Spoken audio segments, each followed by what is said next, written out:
আজ ৪ জুন বৃহস্পতিবার ২০২৬ এইমাত্র পাওয়া আবহাওয়া অধিদপ্তর থেকে আজকের সবচেয়ে গুরুত্বপূর্ণ খবর।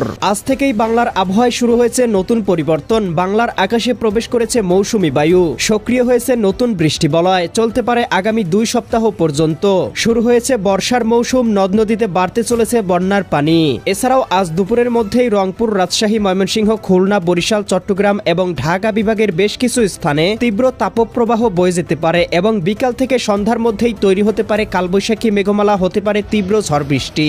আজ ৪ জুন বৃহস্পতিবার এবং আগামীকাল ৫ জুন শুক্রবার আগামী ২৪ থেকে ৪৮ ঘন্টা কোন কোন জেলার আবহাওয়া কেমন থাকতে পারে, কোন কোন অঞ্চলে হতে পারে বিক্ষিপ্ত ঝড় বৃষ্টি, এ বিষয়ে কি বলছে আজকের আবহাওয়ার রিপোর্ট জানিয়ে দিব বিস্তারিত। সঙ্গেই থাকুন। আপনি কোন জেলা থেকে আবহাওয়ার খবরটি দেখছেন কমেন্ট করে জানিয়ে দিন। প্রতিদিনের আবহাওয়ার আপডেট খবর পেতে আমাদের চ্যানেলটি সাবস্ক্রাইব করে বেল আইকন অন করে রাখুন।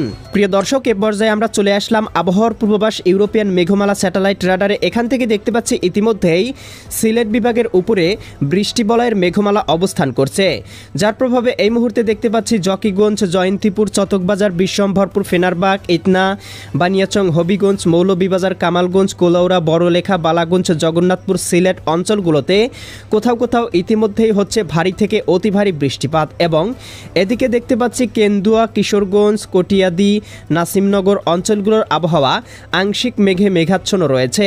এছাড়া রংপুর, রাজশাহী, ময়মনসিংহ, ঢাকা, খুলনা, বরিশাল, চট্টগ্রাম, ভারতের ত্রিপুরা, পশ্চিমবঙ্গ এবং উত্তরবঙ্গের আবহাওয়া একেবারে পরিষ্কার এবং তীব্র তাপপ্রবাহ বয়ে যাচ্ছে। প্রিয় দর্শক, চলে আসলাম আবহাওয়ার পূর্বাভাস মেঘমালা স্যাটেলাইট রাডারে। এখান থেকে দেখতে পাচ্ছি আজকে বিকেলের মধ্যেই রাজশাহী, সিরাজগঞ্জ, বগুড়া, পাবনা, নাটোর, নওগাঁ, চাঁপাইনবাবগঞ্জ, জয়পুরহাট, রংপুর, গাইবান্ধা, কুড়িগ্রাম, নীলফামারী, লালমনিরহাট, দিনাজপুর, ঠাকুরগাঁও, পঞ্চগড়, এদিকে খুলনা, যশোর, সাতক্ষীরা, বাগেরহাট, ঝিনাইদহ, মাগুরা, নড়াইল, কুষ্টিয়া, চুয়াডাঙ্গা, মেহেরপুর, বরিশাল, পটুয়াখালী, ভোলা, বরগুনা, ঝালকাঠি, পিরোজপুর জেলাগুলোর আবহাওয়া গভীর মেঘমালায় ঢেকে যেতে পারে, তবে খুব একটা বৃষ্টিপাতের সম্ভাবনা লক্ষ্য করা যাচ্ছে না। তবে প্রিয় দর্শক, দেখতে পাবো আজ মধ্যরাতের পরপরই এদিকে সিলেট, সুনামগঞ্জ, হবিগঞ্জ, মৌলভীবাজার, ময়মনসিংহ, এদিকে কিশোরগঞ্জ, কটিয়াদি, কাপাসিয়া, ব্রাহ্মণবাড়িয়া, এদিকে বাসতল, টাঙ্গাইল, জলছত্র, এদিকে ফুলপুর, নলিতাবাড়ি, নেত্রকোনা অঞ্চলগুলোতে কোথাও কোথাও সর্বোচ্চ 18 থেকে 20 মিলিমিটার পর্যন্ত বৃষ্টিপাতের সম্ভাবনা লক্ষ্য করা যাচ্ছে। এছাড়াও রংপুর, গাইবান্ধা, কুড়িগ্রাম, নীলফামারী, লালমনিরহাট, দিনাজপুর, ঠাকুরগাঁও, পঞ্চগড় জেলাগুলোর আবহাওয়াও গভীর মেঘমালায় ঢেকে যেতে পারে।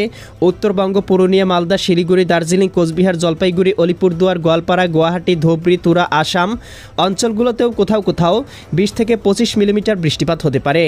আগামীকাল শুক্রবার সকালের মধ্যেও রংপুর বিভাগ, রাজশাহী বিভাগ, ময়মনসিংহ, সিলেট, ঢাকা এবং চট্টগ্রাম বিভাগ সহ খুলনা বিভাগের বেশ কয়েকটি জেলায় সক্রিয় হতে পারে বৃষ্টিবলয়, হতে পারে ভারী থেকে অতি ভারী বর্ষণ। আগামীকাল সকাল বা দুপুরের মধ্যে দেখতে পাবো রাজধানী ঢাকা, নারায়ণগঞ্জ, মুন্সিগঞ্জ, গাজীপুর, মানিকগঞ্জ, নরসিংদী, টাঙ্গাইল, ফরিদপুর, রাজবাড়ী, মাদারীপুর, শরীয়তপুর, গোপালগঞ্জ, কিশোরগঞ্জ, বরিশাল, পটুয়াখালী, ভোলা, বরগুনা, ঝালকাঠি, পিরোজপুর, এদিকে খুলনা, যশোর, সাতক্ষীরা, বাগেরহাট, ঝিনাইদহ, মাগুরা, নড়াইল, কুষ্টিয়া, চুয়াডাঙ্গা, মেহেরপুর, রাজশাহী, সিরাজগঞ্জ, বগুড়া, পাবনা, নাটোর, নওগাঁ, চাঁপাইনবাবগঞ্জ, জয়পুরহাট, ময়মনসিংহ, জামালপুর, শেরপুর, নেত্রকোনা, সিলেট, সুনামগঞ্জ, হবিগঞ্জ, মৌলভীবাজার, নোয়াখালী, লক্ষ্মীপুর, ফেনী, কুমিল্লা, চাঁদপুর, ব্রাহ্মণবাড়িয়া, এদিকে রংপুর, গাইবান্ধা, কুড়িগ্রাম, নীলফামারী, লালমনিরহাট, দিনাজপুর, ঠাকুরগাঁও, পঞ্চগড় জেলাগুলোতে হতে পারে ভারী থেকে অতি ভারী বর্ষণ। এবং 6 তারিখের মধ্যেই বৃষ্টিবলয় কিন্তু আরও জাঁকিয়ে বসতে পারে এবং আরও কিন্তু অতি ভারী বর্ষণ শুরু হতে পারে।